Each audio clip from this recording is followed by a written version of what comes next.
어리석도다 갈라디아 사람들아, 예수 그리스도께서 십자가에 못 박히신 것이 너희 눈앞에 밝히 보이거늘 누가 너희를 빼더냐 라고 바울은 이렇게 시작합니다. 어리석도다. 왜 어리석다고 말하느냐?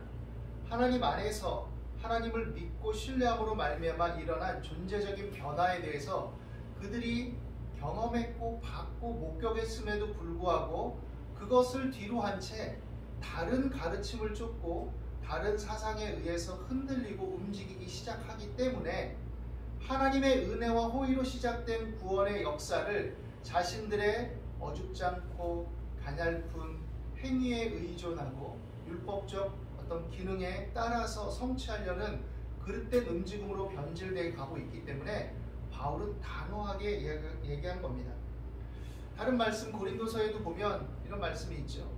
십자가의 도가 멸망하는 자들에게는 미련한 것이요 구원을 얻는 우리에게는 하나님의 능력이 됩니다.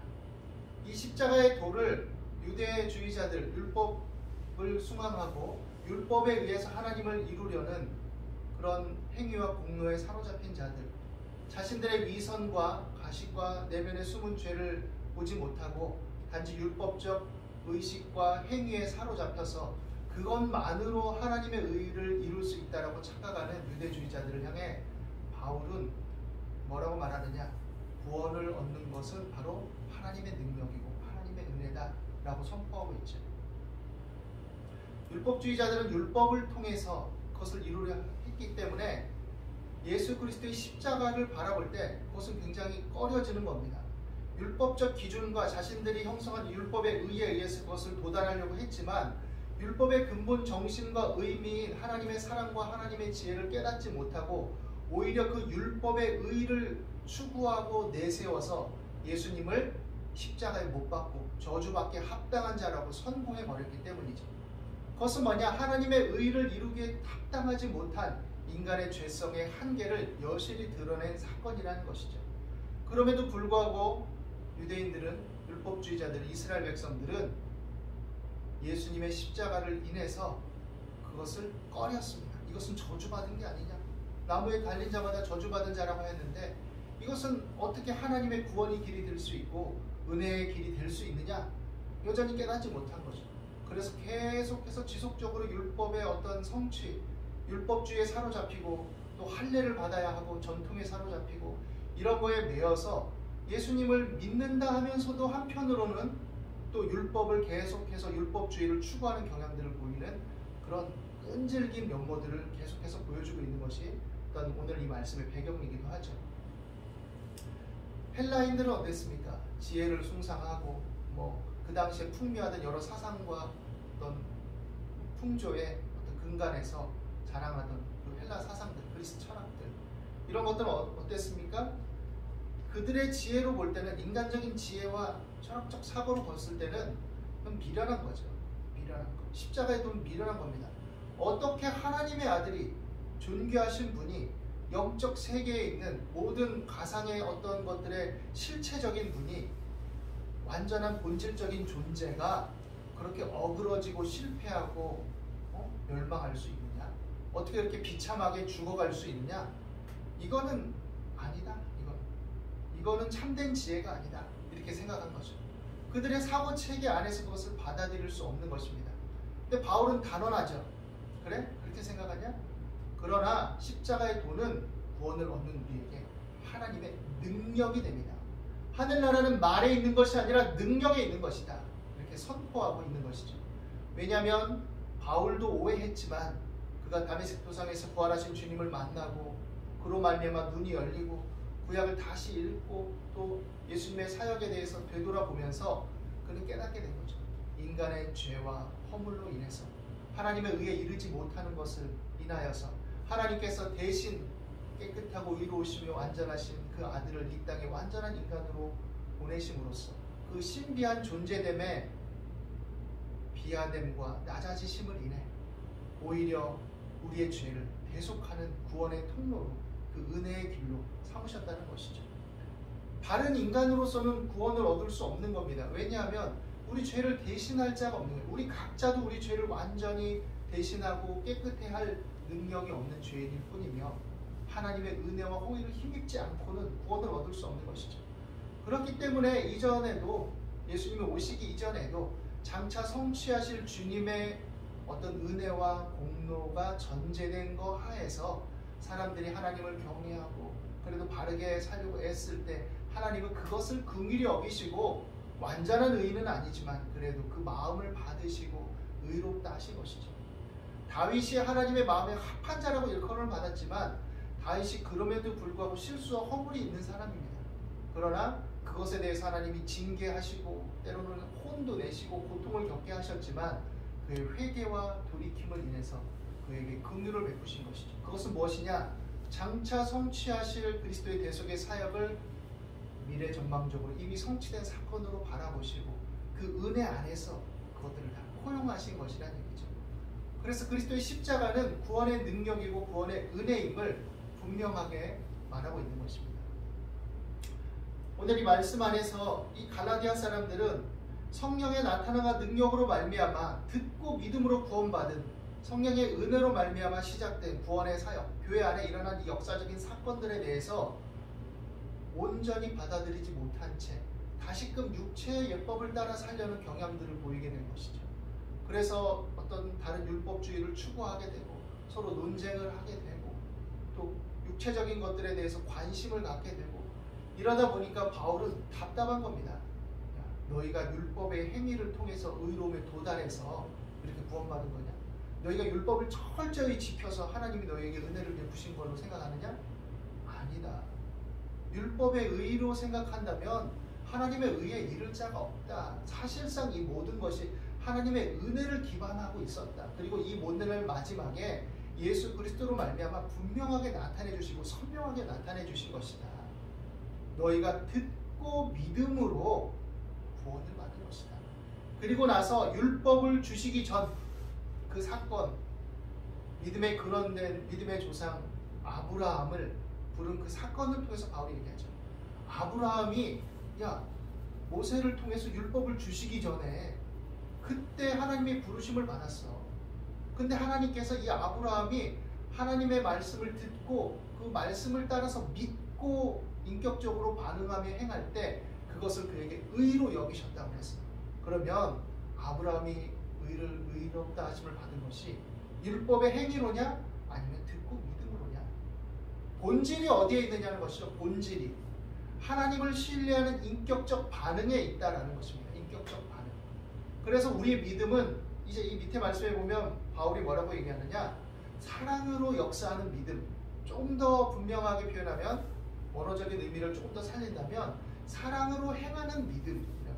사랑으로 행하는 믿음. 우리의 믿음은 율법주의적인 사고 속에서 기능적으로 율법을 하나하나 지키고 안 지키고 이것을 따지는 것이 아니다. 그것들은 사랑으로 믿음으로 행할 때 그 율법의 조항들을 헤아려서 하나님이 주신 의미들을 알고 행하면 참 덕스럽고 복되고 서로에게 유익하게 하는 거다. 그러나 율법의 조항들을 낱낱이 따져대면서 그것들을 또 의식화시키고 그것들을 또 분열시켜가지고 하나하나 조항을 가지고 서로를 얽매이는 도구가 될 때 그것은 너희를 정죄하는 도구가 될 뿐이다. 그러나 너희가 하나님의 그 사랑을 알고 율법을 주신 그 근본 의미와 목적을 알고 그것의 정신을 따라서 그것을 사랑으로 행하면 믿음으로 행하면 그것은 선하고 복되고 아름다운 것이 된다. 이렇게 얘기하고 있는 것이죠. 다른 서신에서 바울의 다른 서신에서 말했듯이 아브라함이 하나님의 부르심을 받고 믿음으로 행할 때 인격적인 반응으로 행한 겁니다. 그래서 하나님의 음성을 따라 본토 친척 아비집을 떠나 하나님 보여주신 땅으로 갔죠. 갔는데 그 가는 과정 속에 아브라함이 믿음으로 가고 훌륭하게 간 건 맞지만 또 그 여정 속에서는 실수와 허물이 많아요. 성경이 낱낱이 얘기해 주진 않지만 그 속에서 또 기근을 만나고 이랬을 때 움츠러들고 이방 왕에게 또 위협을 당할까봐 겁나서 아내를 누이라고 속이기도 하고 또 하나님의 약속을 온전히 믿지 못하고 하나님의 사자를 통해서 들었음에도 불구하고 아내의 재촉에 의해서 하갈을 취해서 또 하나님의 약속을 기다리지 못하고 이스마엘이 태어나기도 하고 이것이 또 그 집안과 그 주변 일경의 역사에 또 두고두고 어려움을 끼치는 요인으로도 작용을 하고 다양한 일들이 전개되죠. 그렇지만 그 부족함과 허물에도 불구하고 아브라함은 계속해서 하나님을 향하고 하나님을 추구했습니다. 하나님을 인격적으로 수용하고 믿고 신뢰하며 사는 것이죠. 믿음은 이와 같은 거죠. 믿음은 근본적으로. 그리고 바울은 좀 더 충격적인 얘기를 합니다. 너희가 성령을 받은 것은 율법의 행위로냐 듣고 믿음으로냐. 성령에 대해서 얘기하고 있는 것이죠. 요한복음 3장에 보면 예수님이 뭐라고 말씀하십니까? 바람이 임의로 불매 어디서 와서 어디로 가는지 알지 못하는 것처럼 성령으로 난 사람, 위로부터 난 사람은 다 이러하니라. 우리 어떤 물리적, 육체적 어떤 애씀이나 노력을 통해서가 아니라 하나님의 은혜 안에서 성령이 우리 가운데 임하여서 우리를 거듭나게 하시고 새로운 피조물이 되게 하시는 사건은 어떻게 보면 고요한 사건이에요. 그냥 바람이 불지만 바람이 눈에 보이진 않는데 뭔가 나뭇잎의 가녀린 떨림, 스산한 어떤 머리의 어떤 흔들림, 여름바람의 어떤 시원함, 이런 것들로 미미하게 느끼죠. 그러나 우리 안에 일어나는 존재됨의 변화를 하나님께서 은혜로 일으키시고 그로 말미암아 예수님을 주로 고백하며 믿고 살아갈 수 있게 하시고 그 안에서 하나님과의 관계성 속에서 내가 인격적으로 화답하게 하신다는 것이죠. 그런 힘을 주신다는 것이죠. 내 안에 육체의 소욕을 따라서 일어나는 깊은 심연의 본성적인 죄악의 소욕들이 나를 끌어당기고 갈등하게 하고 그릇된 사고들을 합리화시키게 만들고 이럴 때 그 부대낌 속에서도 성령께서는 우리 안에 역사하시고 그리스도의 십자가의 대속의 은혜를 믿고 하나님을 향하는 우리에게 그 은혜로서 깨닫게 하시고 권면하시고 충고하시고 때로는 질책하시고 때로는 징계하시고 이런 일들을 우리 안에 이루어 가신다는 것이죠. 이것은 사람마다 또 다릅니다. 경험하는 게. 성령의 역사하심을 또 극적으로 누리는 사람도 있고 아주 서서히 가랑비에 옷 젖듯이 아주 천천히 미미하게 내가 믿음이 있나 없나 하다가 어느 순간 보니까 믿음 안에 들어와 있는 경우도 있고 내가 때로는 의심도 생기고 의문도 생기고 이러지만 그 속에서도 하나님 안에 여러 상황과 정황 속에 계속 뿌리내리게 하시고 그 안에서 결국은 하나님을 맛보게 하시고 자라나게 하시고 하나님의 일하심은 굉장히 신비롭고 오묘합니다. 각 사람의 기질과 상황과 환경과 여건을 사용하시고 그 속에서 일을 이루어 가시는 것이죠. 그러나 또한 강력한 역사하심으로 교회 속에서 그 일을 행하시기도 하는 것이죠. 그래서 그 은혜로 말미암아 믿음으로 너희가 성령을 받은 것이고 너희가 그 은혜를 인해서 너희 죄와 허물을 고백하며 하나님의 은혜를 받아들이고 예수 그리스도께서 나의 죄를 대속하신 주님이심을 믿고 고백할 때 우리 안에 일을 행하시고 역사하신 그 성령의 은혜를 너희가 믿음으로 받아들이고 이제 그 믿음을 따라 하나님의 선하시고 기뻐하시고 온전하신 뜻을 추구하며 살아야 될 터인데 또다시 할례와 여러 절기와 율법과 이런 것들을 논하고 그 조항을 기능화하고 수단화해서 그 조항들을 가지고 따져대며 이것을 지켜라 마라 이런 차원으로 전략해서 존재됨을 기능과 수단으로 속박시킨다면 그것이 합당하냐라는 것이죠. 인격을 수단화 도구화시켜서 그 수단과 도구로 말미암아 측정된 그것을 신앙의 척도로 삼는 것이 가하냐 이거죠. 그것들은 어떻게 보면 아직 자라지 못한 어린 아이들을 참되게 자라게 할 때 성숙될 때까지 하나하나 가르쳐가면서 수단과 도구로서 가르쳐가면서 그것을 체화되게 인격적으로 습득되게 만드는 하나님의 길이 무엇인지를 하나하나 조명해서 보여주는 그런 일종의 몽학선생과 같은 것이죠. 몽학선생은 어린 아이들이 성장할 때까지 그래서 스스로 장성한 분량이 되어서 스스로 사고하고 판단하고 습득하고 또 성숙한 인격체로서 활동할 때까지 데리고 다니면서 하나하나 조목조목 이것저것 가르치는 그런 역할을 한 그 당시 어떤 가문의 선생들 이런 역할을 한 사람들을 얘기하고 있는 것입니다. 우리가 어릴 때는 뜨거운 거 가까이 가면 뜨거운 거 만지면 안 돼 이렇게 얘기하죠. 그런데 프라이팬이 뜨거운 걸로 경험했던 어린아이는 그냥 프라이팬만 보면 처음에 무조건 뜨거운 줄 알아요. 처음에는 그것을 제동을 했으니까. 그런데 자라고 나면 뜨거운 프라이팬도 있고 뜨겁지 않은 프라이팬도 있다는 걸 알죠. 달궈진 경우, 달궈지지 않은 경우. 어떻게 보면 난간으로 걸어가는 것이 위험하니까 잡아당기는데 때로는 난간에 어떤 안전한 장치가 돼 있을 경우 거기에 가도 어느 정도 안전이 보장된다는 걸 알고 또 어느 정도 선을 넘어가지 않으면 안전할 수 있다는 걸 알고 정도의 차이도 알게 되는 것이죠. 그것은 인격적 존재됨으로 마련되는 것이죠. 그래서 하나님을 믿는 것도 이와 같은 겁니다. 수단과 도구와 기능으로서 전락되는 것이 믿음이 아니라 하나님을 신뢰하고 아브라함처럼 때때로 하나님의 음성을 따라가다가 내가 연약하여 실수도 하고 넘어지고 자빠지지만 그럼에도 하나님이 나를 구원하시고 사랑하시고 택하셨다라는 그 믿음의 증거를 이제 우리 그리스도 안에서는 성령으로 말미암아 내적인 확증을 가지고 그것을 두려워하지 말고 신뢰하며 염려하지 말고 나아가라는 것이죠. 그런데 뭔가 사람들은 꾸미고 뭔가 갖춰지는 걸 좋아합니다. 그래서 뭔가 의식을 만들고 자꾸 제도를 만들고 뭔가 어떤 기능적으로 가치 체계들을 자꾸 계속 부여해서 그것을 낱낱이 쪼개가지고 이걸 지켜야 되냐 말아야 되냐 자꾸 스스로를 속박하면서 사랑으로 행하는 믿음의 어떤 폭넓음과 그 안에 있는 어떤 적용과 어떤 사람과 형편과 사정에 따라서 긍휼과 자비와 어떤 권명과 때로는 엄유함과 이런 것들을 하나님의 사랑 안에서 다양한 측면에서 인격적으로 반응할 수 있는 것들을 율법적 체계 안에서 기능과 수단으로 가둬버리고 경직되게 만들 수 있는 것이죠. 구원의 은혜는 하나님의 전적인 은혜로 말미암은 것이고 그것은 바로 성령의 나타남과 능력으로 인한 것이고 우리 안에 하나님의 자녀로서의 새로운 피조물로서의 창조, 위로부터의 새로운 변화, 그리스도 예수 안에 있는 구원의 은혜로 말미암아 존재됨의 회복과 그러한 삶의 방향과 내용으로 형성된다는 것을 알게 되기를 바랍니다. 그 안에 있을 때 우리가 자유함이 있는 거예요. 자유함. 물론 건강한 긴장감이라는 것이 있죠. 건강한 긴장감.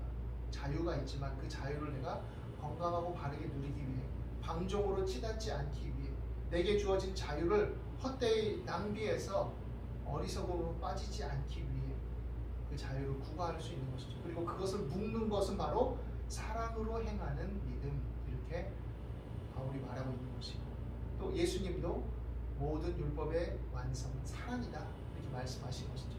사랑 안에서 하나님을 사랑하고 내 이웃을 내 몸과 같이 사랑하고 그리고 이 사랑의 관점으로 하나님이 주신 율법들, 주님께서 말씀하신 말씀들, 율법들, 가르침들을 법있게 지혜롭게 사용하라는 것이죠. 우리가 믿음으로 하나님을 믿고 살아갈 때 성령의 은혜 안에 있음을 확신할 수 있게 되기를 바랍니다. 그리고 그 믿음으로 살아갈 때 두려움이나 염려에 또 빠져서 하나님이 주신 자유함을 자꾸 기능과 수단으로 전락시키지 말고 또 내 자신의 심연에 어떤 불안과 두려움이 있을 때 그것들을 어떤 공로와 행위를 통해서 만족시키려 하지 말고 먼저 하나님께 나아가게 되기를 바랍니다. 하나님께 기도하고 하나님께 용납받고 구원받은 은혜의 백성임을 다시금 주의 말씀을 통해서 되돌아보면서 성령의 은혜를 구하고 그래서 다시금 내 안에 있는 여러 두려움과 불안의 의미들을 떨쳐내고 또 그 근본 이유들을 하나님의 만지심과 성령의 어루만지심을 통해서 회복하고 그로 말미암아서 구원의 확신 속에 날마다 전진해 나갈 수 있게 되기를 바랍니다. 올 한 해 우리의 시작이 성령의 은혜로 말미암아 구원의 시작과 같이 하나님의 은혜를 힘입은 새로운 도약과 또 발걸음으로써 하나님과 더욱 밀접하고 하나님과 인격적 관계성 속에서 믿음의 담대함으로써 우리에게 주어진 삶을 적극적이고 능동적으로 주어진 자원과 여건과 상황이 때로 제약되고 부족하다 할지라도 하나님이 우리에게 주신 인격적 존재성의 자유함을 가지고 힘있게 열심히 감당해 나가면서 하나님의 기뻐하심을 따라 새로운 일을 기대하고 추구하며 전진해 나가는 올 한 해가 되시기를 예수님의 이름으로 축원합니다. 기도하겠습니다. 하나님, 믿음은 들음에서 나며 들음은 그리스도의 말씀으로 말미암다 하셨습니다. 우리가 그리스도의 말씀을 듣고 믿음으로 말미암아 우리 삶의 자유함을 얻고 그것이 우리의 행위나 공로가 아니지만 하나님의 은혜와 사랑 안에서 우리에게 주어진 선물이며 전적인 은혜요 능력임을 믿습니다. 우리가 아버지 하나님 태어나고 창조된 것이 하나님의 은혜에서 비롯된 것임을 믿고 확신하게 하여 주옵시고 그 안에서 우리에게 주신 이 생명력을 또한 값없이 주신 이 선물을 기쁨과 감사로 받아 누리며 하나님 주신 이 시간, 이 땅에서의 인생을 힘있게 보람되게 의미있게 또 감사와 기쁨으로 하나님의 영광을 드러내며 많은 사람을 유익하게 하며 나의 생명을 힘있게 누리며 기쁘게 누리며 즐겁게 누리며 살아갈 수 있도록 우리 마음과 생각을 다스려 주시고 인도하여 주옵소서. 우리 삶의 모든 여정 속에 하나님의 손길을 기억하게 하시고 또 구하고 찾고 두드리며 기도하고 의지하며 또 맛보는 즐거움이 날로 더하게 하여 주옵소서. 감사와 찬송을 드리며 예수 그리스도 이름으로 기도드립니다.